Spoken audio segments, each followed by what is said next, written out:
Alhamdulillah sudah, Bu. Yes, bagaimana Bu Mala? Saya sudah, Bu. Sudah di Oh, oke. submit. Oke. It's good. Thank you. Pak Ajis? Sudah Bu, alhamdulillah sudah Oke, nanti saya tinggal minta ke adminnya Teh Delia ya tuh untuk mengetahui apa sehingga nanti saya bisa memberikan feedback. Thank you, Pak Irfan.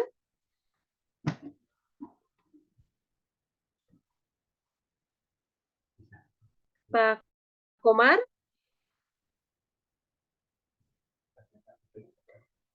Assalamualaikum, malam Bu. Selamat malam. Oke, I got the info.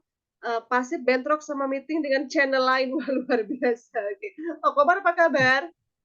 Alhamdulillah sehat Bu. Oke, ya.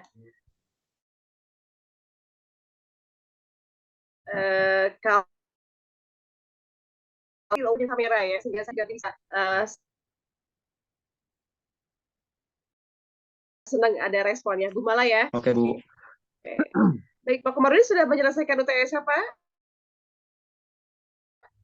Progres Bu, ini mau submit Bu, saya lagi nyari di OneDrive-nya. Oke, thank you.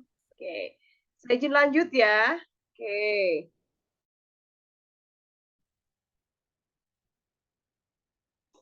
Ini saya lagi pakai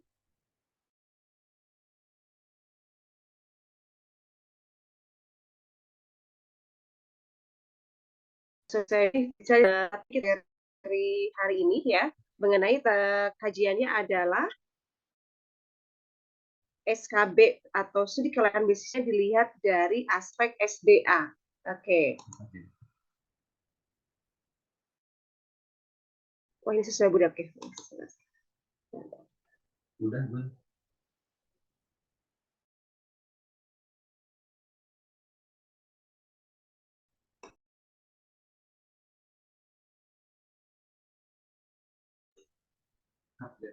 Tunggu sebentar ya. Ada teknisi komputer dulu yang sedang saya konfirmasi karena kebetulan ini saya pakai device yang lain. Wait a minute, 2 minutes.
Baik, ini ada Pak Gilang, Pak Irfan, juga izin ya sambil meeting. Oke.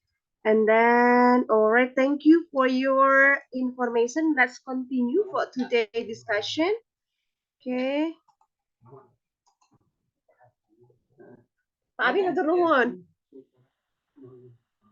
Saya sedikit lagi. Apakah PPT saya bisa dilihat, Ibu Bapak?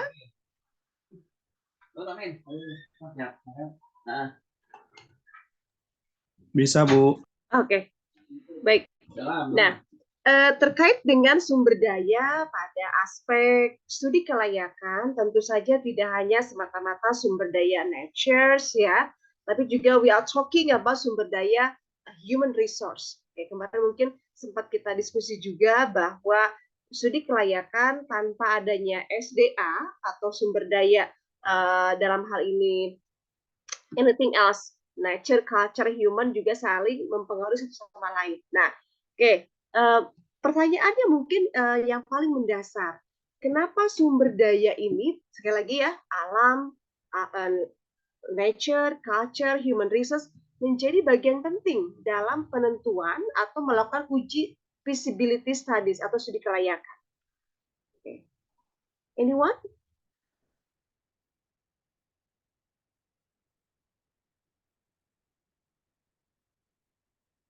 Ya, Bu Mala silakan.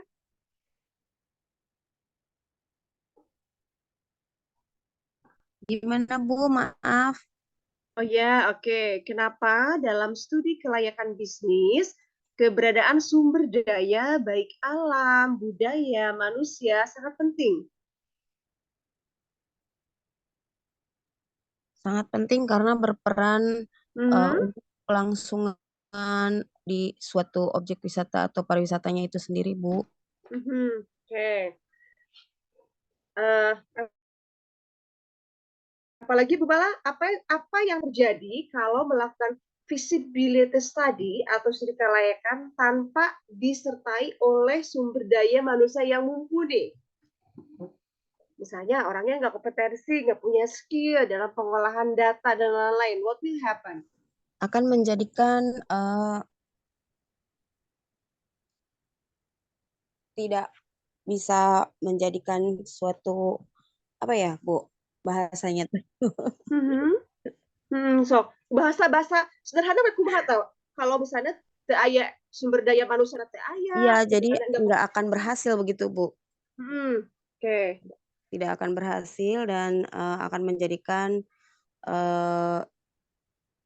untuk tidak bisa menjadikan kelangsungan hidup di suatu pariwisatanya itu sendiri, Bu. Oke. Nah, jadi sumber dari sini adalah segala sesuatu yang bernilai bila diproduksi, diolah, digunakan. Kaitannya dengan keberadaan manusia, ya, nature-nya atau sumber daya alamnya, culture-nya dan lain-lain. Nah, in tourism ya, dalam sumber daya di tourism itu ada beberapa hal. Di antaranya ada sosial budaya ya, kemudian sumber daya dipasarkan yakni berkaitan dengan facilities ya. Kemudian juga sumber daya yang memiliki fungsi yang lainnya, tidak hanya single function saja ya. Di antaranya misalnya ada ruang kawasan untuk konservasi, perkebunan gitu ya. Nah, ini kalau kita ingin melakukan studi kelayakan untuk tadi yang Bu Mala sampaikan salah satunya destinasi wisata. Nah, pariwisata juga bisa jadiin tulang punggung sektor unggulan ya karena apa di kita itu karena banyak apa keragaman keragaman culture-nya, budaya, adat istiadat, hasil kerajinan rakyat. Nah, yang paling menarik adalah kalau ada satu konsultan nih misalnya konsultan pariwisata dia melakukan studi kelayakan gitu kan ya. Nah, kadang mereka lupa yang diuji kelayakan itu misalnya hanya berorientasi pada tempat ya atau mungkin place atau faktor P-nya place-nya. Nah, dan mereka tidak berpikir tentang aspek tadi lingkungan, masyarakat sekitar ya. Kenapa si consultant ini lebih berorientasi pada economic values-nya, bukan pada social culture values-nya. Padahal studi kelayakan sendiri harus memiliki aspek-aspek yang sangat menentukan, yakni itu ekonomi, sosial, budaya, hukum, bahkan environment atau lingkungan. Nah, oke. Sehingga banyak ditemukan kasus-kasus punten kalau misalnya di Bandung ya ada gedung Yang paling terkenal itu yang di Ciumbulit ya Bu Mala, Pak Ajis, Pak Komar, yang disebut sebagai gedung-gedung paru itu, ya kan dibangun itu di belahan apa namanya Sesar Lembang kan? Ada yang tahu nggak Bu, Pak? Halo? Ya Bu, kalau dari berita seperti itu Bu. Nah, ternyata setelah dilakukan uji kelayakan, ternyata secara unsur lingkungan itu tidak masuk feasibilities. The next question is, kenapa itu terbangun? Oh, karena mungkin faktor politik yang saat itu kepala pemerintahan kotanya mengeluarkan surat izin bangun, gitu kan ya. Dan saya sendiri kan nggak paham masalah tata bangunan gitu kan ya. Tapi kalau orang yang sederhana berpikir aja orang lewat ke situ dengan bangunan yang tinggi dibangun di sasar dengan potensi mungkin gempa gitu kan ya, it will be dangerous untuk siapa, masyarakat atau mungkin pengguna dari gedung tersebut. Nah, akhirnya apa yang terjadi, bahwa tersebut tidak layak dipakai, maka sekarang menjadi ya kan malah kosong gitu kan ya. Ini juga akan merusak tata ruang, tata lingkungan. Nah, itu contoh-contoh yang terjadi karena apa?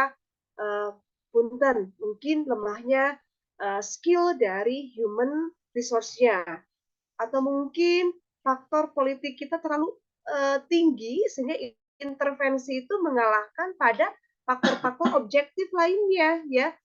Itu juga sangat berbahaya. Tentu berdampak kepada ekonomi masyarakat yang tidak atau menau, ini disebutnya gedung, jadi gedung apa, museum bukan gitu kan ya, tapi nilai gunanya tidak ada. Itu ya yang sering mendapatkan kritik sosial ya di kota Bandung ini, salah satu bangunan tersebut. Masih banyak sebetulnya. Kalau saya beberapa tahun yang lalu terlibat dalam penelitian heritage di kota Bandung. Nah, ternyata ada yang menarik. Di kota Bandung sendiri ada sebuah aturan, ada beberapa bangunan heritage yang masuk pada area konservasi, bahkan ada kategorisasi A, B, dan C. Misalnya, kalau A itu adalah renovnya sekian persen, yang B itu maka harus dirombak hanya bagian depannya aja tanpa merusak autentisitas ke gedung aslinya, seperti yang di Braga. Nah, gitu kan ya. Nah, apakah ini juga melakukan studi kelayakan? Jelas gitu kan ya, karena harus menjaga nilai historic values-nya atau nilai sejarahnya ya, juga mungkin harus melihat economic values-nya. Nah, jadi Ibu Bapak, saya yakin ketika Ibu Bapak yang sudah berada di industri pariwisata, entah itu di restoran atau mungkin you are doing business in hotel atau mungkin di perguruan tinggi, maka studi kelayakan ini menjadi dasar berpikir membuat keputusan ini hanya sebatas pada nilai ekonomi, tapi juga manfaat yang dirasakan oleh masyarakat sekitar, halayak, dan lain-lainnya. Oke, seperti itu ya. Nah, ini when we are talking about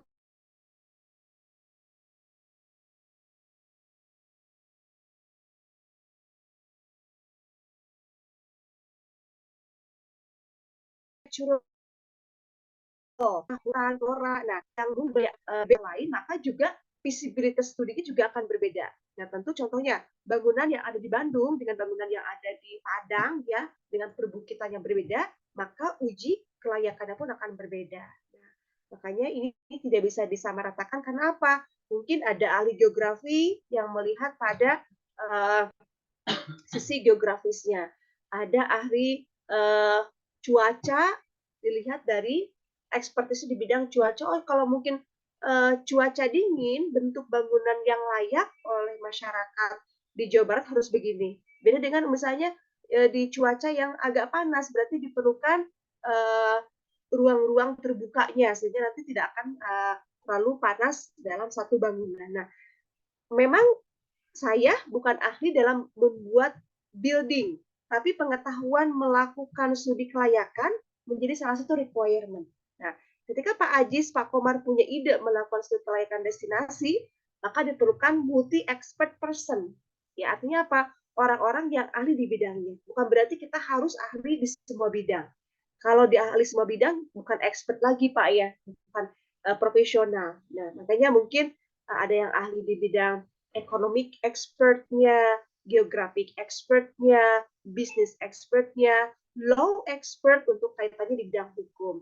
Oke, ahli lingkungan mungkin environmentalistnya juga diperlukan supaya apa? Lolos untuk aspek AMDAL-nya. Nah, this is complex actually ya.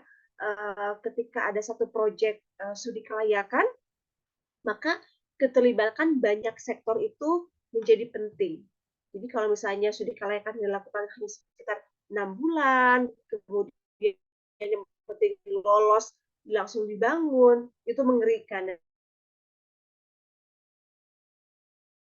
Lembang itu ada The Great Lembang Asia Afrika gitu kan, sempat di moratorium karena apa? Harusnya nggak boleh secara lingkungan dibangun di apa perbukitan seperti itu. Nah, sebagai ibu bapak yang bekerja di industri, poin-poin ini juga menjadi sangat-sangat penting. Oke, next. Nah, sekarang sumber daya buatan manusia atau man-made supply ya.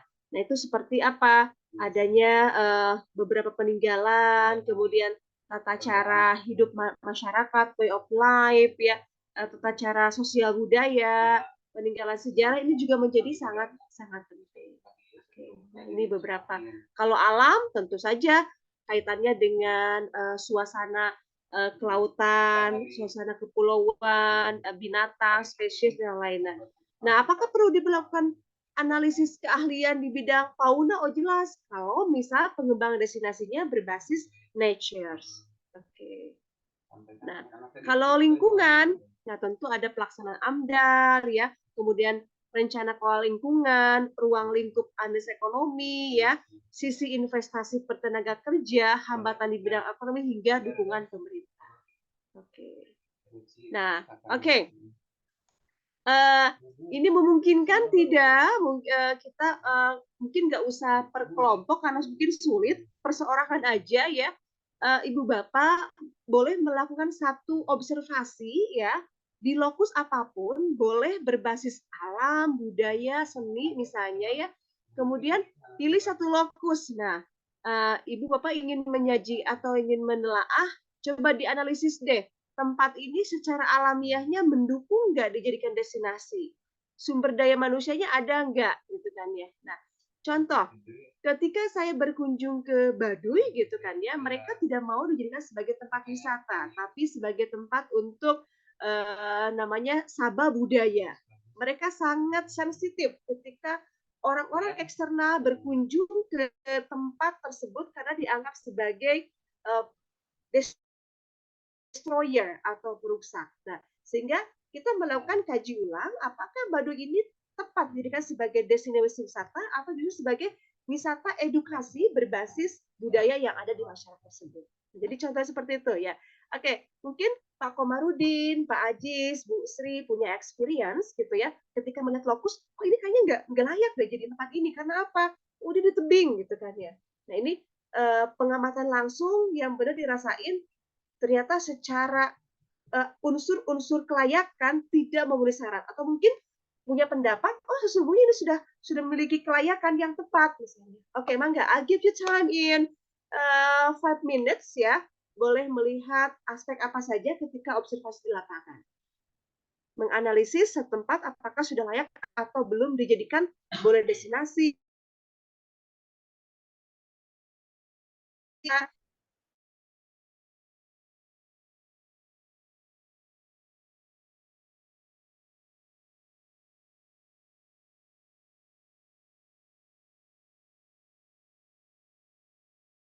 Layak sebagai resto atau mungkin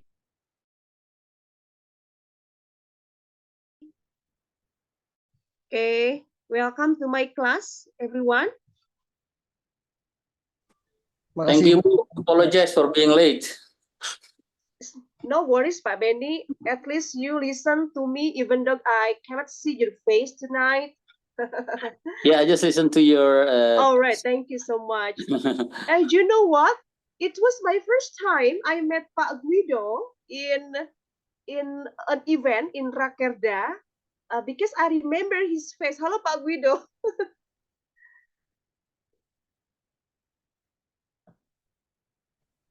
Halo Bu, lanjut dulu Bu, lagi makan. Oh ya, lagi makan Pak Guido.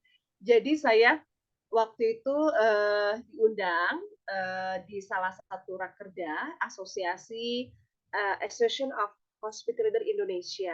Kemudian saya kan orangnya cukup mengamati kalau di kelas Zoom itu tahu gitu kan. Apalagi ini kayaknya Pak Guido saya tahu nih wajah di Zoom gitu kan ya. Ibu Sri Mala dengan profilnya gitu, Pak Aji. Kemudian ada juga yang ini tahu lah di memori saya gitu. Cuma saya perhatikan aja gitu. Waktu itu saya bertugas sebagai MC gitu kan ya. Saya tanya Pak Guido, are you my student? Saya bilang gitu kan.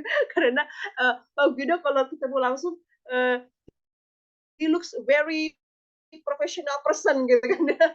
Is it right Pak Guido?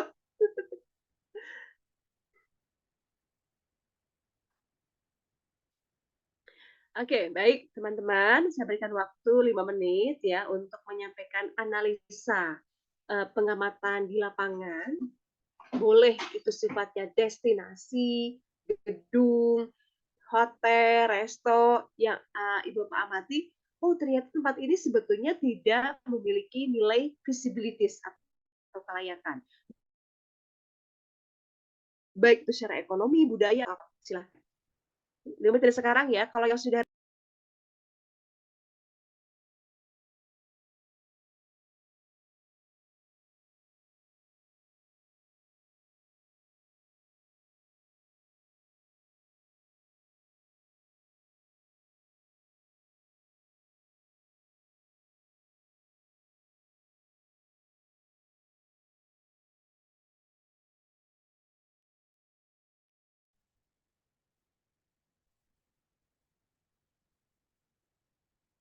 Malam Bu, maaf, saya kejar-kejaran baru di rest area, terus langsung oke. makan lapar.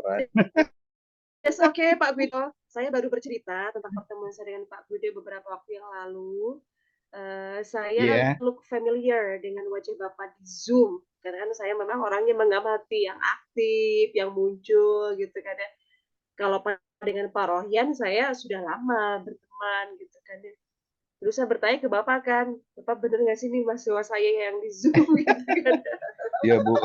Saya tuh pas Ternyata, Ibu ngomong bahasa Inggris, kok kayaknya kenal deh.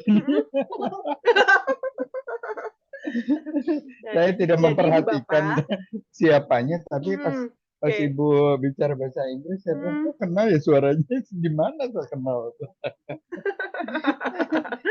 Nah, jadi fungsi untuk on cam kamera itu begini nih, gitu kan ya. Saya kalau nggak kenal Pak Guido di Zoom, mungkin saya nggak nyapa gitu. Dan ya kan, saya senang kan gitu.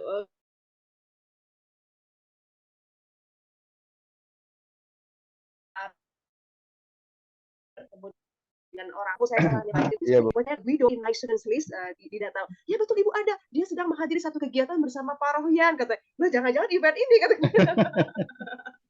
Iya, Bu. Kebetulan Jadi nanti Pak diundang. Ajis, Pak Gilang, Bu Diundang. Sri dibuka kameranya, siapa tahu ketemu ini. Kayak besok nih saya bertugas ke Jakarta gitu kan. Ada sekolah dalam Jakarta ke sana gitu kan ya. Nah, halo Halo Pak Ibu, Aji. mohon maaf saya telat Ibu. Aduh, baru. Ya, nggak apa-apa dimaafkan. Pak Aji di mana posisi Pak Aji di Ya rumah? Ibu baru sampai rumah. Masya Allah, oke.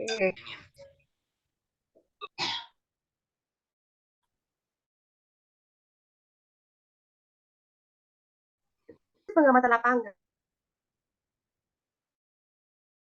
di lokus tertentu ya, menyampaikan whether the place is already fulfill, memenuhi syarat visibilities. Remember, there are some criterion, ada beberapa kriteria ya yang bisa dikatakan bahwa tempat ini visibility, ekonomi, sosial, budaya. Nah, tapi mungkin pas menemukan lapangan, kayaknya dia nggak memenuhi deh mungkin syarat mutlak dari visibilities. Nah, ternyata dia menemukan gedung-gedung baru di Bandung, Great Asia Afrika yang di Lembang, gitu. Karena itu sudah masuk media lah gitu kan ya, sehingga mencari pengamatan bagi peneliti, akademisi di bidang pariwisata, di bidang ekonomi, kayak seperti itu. Dari siapa dulu mangga nih? Pak Wido, mangga Pak Wido ada ide atau Iya, Bu. mungkin Pak Aji dulu? Saya sih ya mungkin Silakan Pak Wido. mengamatinya kalau di Bandung, kalau gedung-gedung ya banyak yang dikatakan bangunan sejarah, tapi ya karena mungkin bisnis dan segala macam gitu dialungsikan. Oke. Kalau kita melihat dari sisi Jalan Riau saja itu akan sudah menjadikan destinasi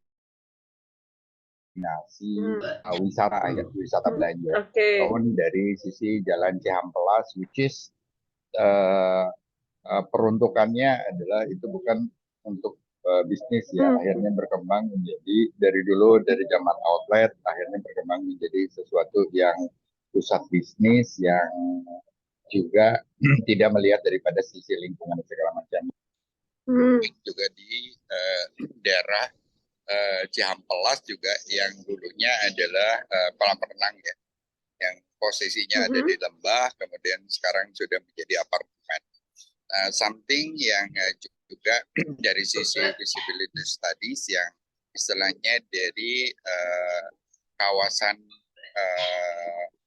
terbuka, kawasan umum, yang juga dari sisi peruntukannya adalah tidak dijadikan bangunan tinggi, akhirnya menjadi bangunan tinggi. Mungkin itu dari sisi visibilitas tadi secara awam juga mengatakan bahwa ini tidak layak. Tetapi pada dasarnya mungkin pengaruhnya dari politik, dari bisnis yang pemangku jabatan pada saat itu ya mempunyai satu agreement tertentu sehingga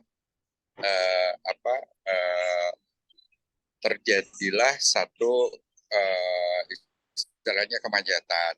Kemudian juga dari sisi limbahnya juga tidak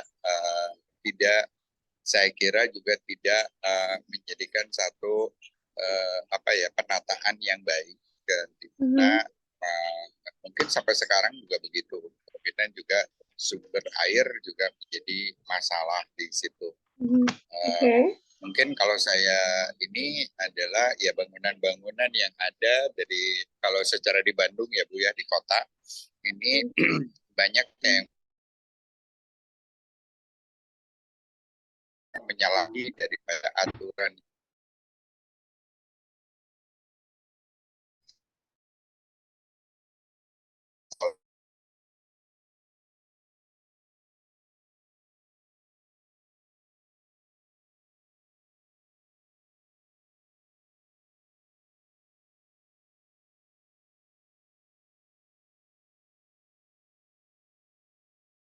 yang terjadi begitu. Kalau kita menyoroti Bandung ya saya kira lebih banyak lagi alih fungsi daripada hutan yang ada di Dago atas itu juga menjadi perumahan atau menjadi satu kawasan wisata, di mana itu pengaruhnya tidak pada lingkungan setempat, tetapi pengaruhnya ke daerah bawah, karena akhirnya timbulnya banjir, timbulnya longsor yang pada saat-saat ini terjadi. Mungkin itu aja sih. Well, thank you Pak Guido untuk critical point-nya terhadap satu isu di bidang visibility studies. Oke. Thank you. Next, I would like to invite Pak Aji. Pak Aji, silakan. Baik Ibu, kalau saya sih melihatnya ya, kalau melihat isu seperti itu,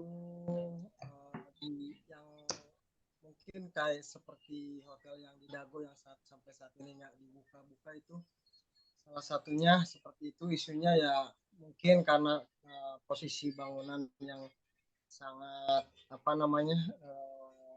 berisiko banget terhadap bencana, karena itu kan posisinya ada di atas. Oke. Jadi kalau dilihat itu dari segi keamanan yang pasti, bukan dari segi sosialnya juga, dari segi sangat-sangat sangat beresiko banget lah untuk keamanan dan keselamatan warga sekitar.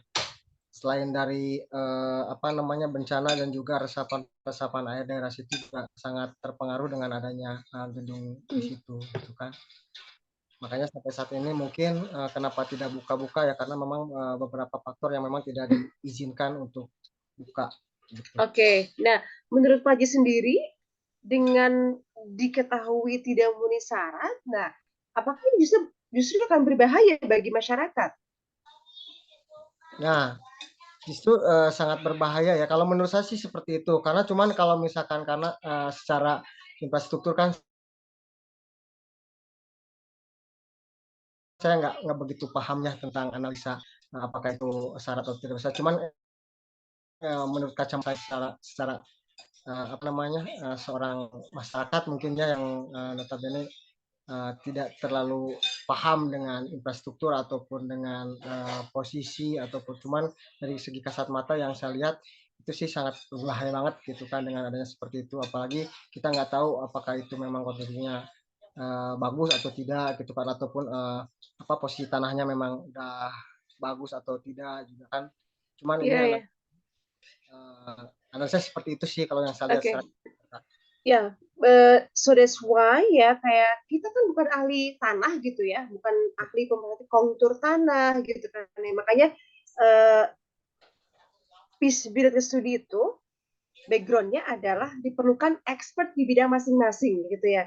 Nah kalau kita misalnya sebagai inisiator tentu saja boleh, orang GM punya ide boleh, tapi di-invite lah misalnya ahli lingkungan, ahli mitigasi bencana misalnya gitu kan ya, supaya apa? Supaya nanti akan mengurangi resiko-resiko yang tinggi ketika operasional dari industri tersebut mulai berjalan gitu kan ya.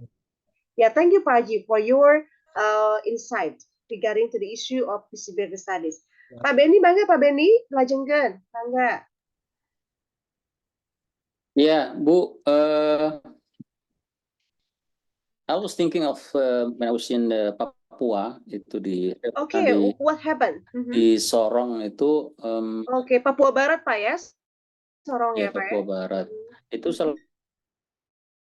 satu kota yang memang yang cukup maju ya. Even if we compare itu karena banyak pendatang yang ke sana dan investor juga banyak yang sudah mulai membangun hotel-hotel di sana. Jadi ya biasanya there is Raja memang Ampat right Pak in there because I visited that ya, place. jadi kalau misalnya mereka mau wisatawan mancanegara itu mau ke Raja Ampat, biasanya mereka ke Sorong dulu untuk transit. Mereka stay one or two night gitu ya. Kemudian mereka berangkat untuk dengan kapal itu biasanya kapal berangkatnya siang jam 2 jam 4 gitu ya. Betul, ada schedule-nya jam 2 jam Pak, 4 karena saya dulu sana, pernah di sana juga. dan itu cepat majunya karena Raja Ampat itu semenjak waktu itu tahun berapa 2014 itu ketika ada Raja Ampat Sale. Jadi ketika promo untuk Raja Ampat itu memang banyak foreigner datang ke sana dan banyak juga orang yang sudah membangun hotel di 2 tahun sebelumnya karena udah mempersiapkan semuanya untuk Raja Ampat. Jadi they were thinking that Sorong ini memang tempat yang baik untuk investasi. Selain masyarakatnya juga lebih terbuka, masyarakat lokalnya dibanding dengan Jayapura yang masih banyak perperangan antara suku. Kalau di Sorong sudah mulai banyak orang Sulawesinya, sudah mulai banyak orang Malukunya, jadi lebih terbuka dan juga banyak orang-orang Jawa yang sudah memang stay for longer dari mereka lahir juga udah banyak di sana gitu. Jadi makanya daerah itu cukup maju, lebih cepat maju dan sudah mulai banyak hotel-hotel internasional di sana. Waktu saya di sana masih pertama kali buka Swiss Bell Hotel, saya di sana itu the first international hotel di sana karena kebanyakan hotelnya lokal-lokal. Nah kemudian bangun Swiss Bell, I was there, and begitu buka itu langsung full untuk booking Pak ya? Full booking terus sampai 8 bulan sampai 9 bulan sampai hampir 1 tahun begitu saya resign masih dalam kondisi yang penuh. Nah kemudian baru disusul dengan adanya Aston, kemudian adanya hotel-hotel internasional yang lain sudah berkembang di sana. Jadi situasi kondisi di sana itu didukung sama masyarakatnya yang memang cukup terbuka dan mereka mau menerima suatu perubahan-perubahan. Ada bangunan baru, ada ini baru. Memang culture-nya Papua memang masih kental ya, seperti misalnya mereka mengharapkan sumber daya manusianya mereka terekrut gitu ya, kemudian juga mereka menginginkan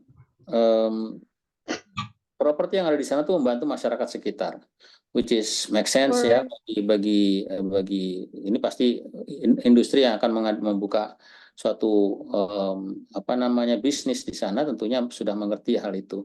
Hanya memang pemaksaan untuk karyawan yang diambil dari sumber daya manusia mereka itu yang memang agak challenging because mereka kan juga tidak cukup skillful ya untuk because they don't have a very specific skill, right, from the local community. Correct. Ya, correct. Jadi seperti pada saat itu ketika mereka tidak diterima gitu ya, mereka cukup agak marah dan sempat juga bangunan yang lagi dibangun ini, hotel ini di portal sama mereka di tahun Februari. Jadi ada social trik Pak ya, Pak Beni? Dari luar juga nggak bisa masuk. Itu juga yang kurang sebenarnya pada saat sebelum buka harusnya sudah ada sosialisasi, sudah harus ada terjun masyarakat menjelaskan bahwa this is hotel internasional atau yang butuhkan orang yang bisa berbahasa Inggris, of course, kemudian juga yang punya skill cukup, ya walaupun basic nanti di training.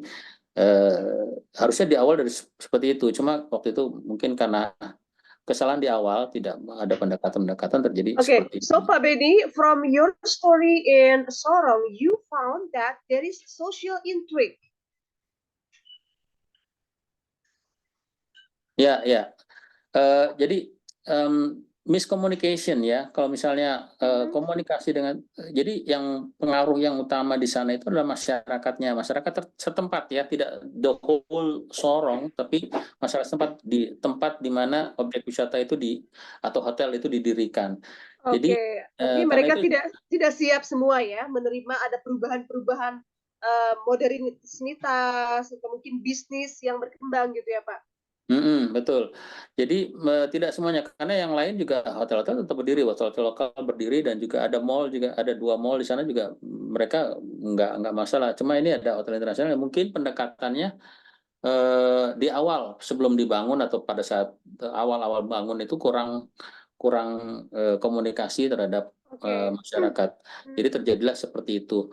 Nah, ini memang saya tertarik baru dapat pelajaran ini, studi kelayakan bisnis yang harusnya saya dapat beberapa waktu yang lalu supaya lebih mempermudah ya sebenarnya dalam kegiatan ini. Jadi memang banyak hal yang memang harus diperhatikan dari sebelum kita membangun bisnis ini. Dari sisi lokasinya sendiri juga bagus ya, 5 minutes from the airport. Jadi nggak lama dan itu akses menang ya, akses menang.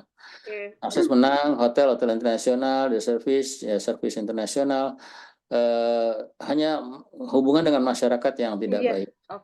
Thank you Pak Beni. Berarti ini kalau dilihat dari kajian visibility, semua unsur terpenuhi, namun pada aspek sosial, yakni pada hak yang spesifik kesiapan masyarakat lokal dalam menerima pembangunan yang mungkin dianggap sebagai bisa merusak budaya lokal mereka barangkali, atau mungkin betul. knowledge mereka, atau mungkin mereka tidak siap karena they don't have any skill. Betul. Jadi mereka ingin adanya hotel itu tentunya juga harus mensejahterakan masyarakat sekitar. Ternyata betul. Begitu mereka memasukkan lamaran kok nggak dipanggil, akhirnya sampai ketuanya atau penggeraknya gitu ya. Penggeraknya itu ketemu gitu ya, minta ketemu, saya sampaikan bahwa ini ya akhirnya kita interview satu persatu di mediasi ya Pak ya, mungkin mediasi, kemudian sampai kita minta bantuan pihak keamanan juga ya, terutama dari Kodim, dari Tentara juga dari polisi juga kita minta dimediasi. Kemudian kita kita coba tes satu persatu. Jadi ketika ditanya, ya memang pada saat interview mereka tidak proper dress lah gitu pada saat interview. Jadi saat datang kemudian mereka mau apa, mau ngelamar apa, mau ngelamar ini bersih-bersih, saya bisa bersih-bersih katanya, bagian bersih-bersih. Mereka nggak tahu istilahnya kan, mereka taunya bersih-bersih. Iya, padahal dengan kondisi hotel internasional, mereka diperlukan skill yang high attitude hospitality gitu kan ya. Ini emang saya jadi ingat kisah yang di Garut ya, ketika kami ada kunjungan itu, bentroklah si orang lokal karena apa? Ngerasa masyarakat lokalnya nggak dipakai gitu kan ya. Akhirnya apa? Si manajer ini mereka bikin training yang from the zero level gitu kan ya. Ya, memang ini jadi pemikiran yang kompleks Pak ya. Suka sedih juga dicontoh Pak ya, kayak kebijakan kementerian bikin misalnya beberapa destinasi desa wisata di mana-mana tapi nggak apa gitu. Akhirnya apa? Ya orang desanya cuma menyajikan welcome tamu, tukang cuci piring, tukang parkir gitu. Menurut saya sih nggak berdaya itu gitu kan. Jadi betul. Makanya kalau di pariwisata ada namanya konsep CBT. CBT itu adalah community based tourism, pariwisata berbasis masyarakat. Nah, kalau di industri memang harus ada pelibatan lokal. Karena apa? Tujuannya tadi betul kata Pak Benny, welfare, kesejahteraan. Cuma mungkin nggak bisa tercapai dengan optimal. Nuhun Pak Benny, you have great sharing. Ini Pak Aji sudah raise hand, mangga Pak Aji silahkan, masih ada waktu kita, mangga. Nih Bu, sedikit aja nih. Pak Aji boleh tahu supaya ketemu di jalan dengan Pak Aji bisa say hello gitu kan, yang mana wajahnya. Saya habis operasi evakuasi retina Bu, jadi punten pisan matanya lagi kurang. Nggak apa-apa. Tapi nanti Bapak kalau mengenal saya di Zoom, disapa Pak ya, kayak Pak Guido kemarin, katanya hanya mengenal suara bahasa Inggris ya, tapi nggak berani nyapa. Ini saya nyapa duluan deh ke Pak Guido. Ya. Silakan Pak Aji. Sedikit aja nih cerita tentang revitalisasi Taman Ismail Marzuki yang di Jakarta. Ya? Betul, ini kan sempat heboh. Sempat heboh dengan adanya pertentangan para seniman yang ada di sana. Revitalisasi ini pastinya melibatkan DPRD DKI Jakarta. Semua-muanya anggaran dan sebagainya menggunakan APBD DKI Jakarta dan harus disetujui pihak DPRD. Yang sempat ditentang oleh para seniman di Taman Ismail Marzuki adalah terkait adanya keinginan Pemprov DKI membangun hotel di area Taman Ismail Marzuki tersebut. Itu ditentang oleh para seniman. Kenapa? Karena dikhawatirkan awalnya pembangunan revitalisasi dan historinya, sejarahnya, dengan saya singkat menggunakan bahasa tim ya Bu. Sejarahnya tim itu berdirikan untuk para seniman dan tidak ada dasar untuk pariwisata di sana. Meskipun ada destinasi latar belakang pendidikan dan lain sebagainya. Akhirnya permintaan dari pemerintah DKI Jakarta dalam hal ini Jakpro dibantah langsung juga oleh pihak DPRD DKI Jakarta pastinya untuk menolak juga pembangunan hotel di Taman Ismail Marzuki tersebut, sehingga diputuskan tidak dibangunlah sampai sekarang revitalisasi di Taman Ismail Marzuki tersebut. Itu aja sih Bu, sharing terkait dengan pembangunan hotel yang awalnya diminta oleh Pemprov, akhirnya dibatalkan oleh pihak DPRD dan para seniman. Nuhun Ibu, itu aja. Nuhun Pak Aji, thank you for sharing great ideas ya. Ternyata tidak mudah ya, tidak mudah untuk bisa membangun sesuatu, apalagi benturannya tadi peruntukannya apa sih? Functional ekonominya apa sih gitu kan ya. Nah, jadi kalau saya di kelas ini saya sudah sampaikan, mungkin I not really want to teach you in very conceptual thinking, but you share me what you find in the reality. Ya, thank you. Ini masih ada yang lain, Bu Sri, boleh? Mangga, Bu. Billy Bade ada yang disampaikan? Mangga Bu, Ya. ini saya ingin sudah mengamati di ada objek wisata, salah satu objek wisata di Majalengka, namanya itu adalah Situ Cipanten Bu. Sebenarnya Cipanten ya. iya, sebenarnya objek wisata ini sudah layak kalau untuk dinikmati atau dikembangkan oleh wisatawan atau pengunjung Bu. Tapi ada beberapa hal yang saya amati itu menjadi penghambat untuk wisatawan berkunjung ke sana. Yang pertama yang saya amati itu adalah akses jalannya, Bu. Akses jalannya itu terlalu masuk-masuk, terus jalannya sempit dan kurang baik. Ya, jalannya tuh berlubang-lubang seperti itu, Bu. Dan untuk parkir juga tidak terlalu luas. Paling kalau untuk mobil tuh sekitar kurang dari 20 mobil cukupnya itu. Kalau untuk di Situ Cipantennya sendiri, kalau untuk keindahan alam itu tidak usah diragukan lagi ya Bu. Di Situ Cipanten itu dikelilingi oleh pegunungan hijau yang menciptakan panorama alam yang bagus sekali di sana itu. Lalu juga ada aktivitas wisata, pengunjung dapat menikmati beberapa aktivitas seperti piknik, berkemah, renang, memancing, dan lain-lainnya Bu, banyak. Lalu di sana juga ada keanekaragaman hayati Bu, karena di Situ Cipanten itu juga menjadi rumah bagi beberapa spesies flora dan fauna yang menarik. Ada burung, ada flora endemik, ekosistem airnya juga ada. Lalu itu menjadi daya tarik untuk para pecinta alam dan fotografi. Oke. Ya, nilai sejarah budayanya juga ada Bu di sana itu. Situ Cipanten juga memiliki nilai historis budaya yang bagus. Beberapa cerita dan legenda lokal juga terkait di danau ini tuh ada Bu. Ada peninggalan sejarah yang menarik untuk dieksplor juga. Itu saja sih Bu, kebanyakan kalau di Majalengka itu ya destinasi wisata itu akses jalannya Bu. Akses jalannya yang kurang baik, lalu berlubang-lubang dan kurangnya area parkir yang memadai jika ada acara atau apa. Kebanyakan kalau di sini itu di objek wisata biasanya suka ada acara-acara juga seperti ada grup apa lomba senam atau apa, itu kan butuh juga area parkir yang lebih luas ya Bu ya. Gitu, tapi sedikit dan jalannya tuh nanjak gitu Bu, nanjak. Kalau di sini kan memang di pegunungan ya Bu, jadi nanjak terus. Jadi untuk seperti bis-bis besar itu tidak bisa masuk Bu. Bis yang speednya 35 juga nggak bisa masuk. Paling mereka pakai kolbak kalau di sini tuh untuk transportasinya seperti itu Bu. Oke, Terima thank you. kasih. Hatur nuhun Ibu Sri. Terakhir saya ke Majalengka itu melihat Panyaweyan. Tepatnya berdekatan Bu Pak si danau tersebut ke Panyaweyan? Jauh Bu. Oh, kalau Panyaweyan itu lebih atas lagi.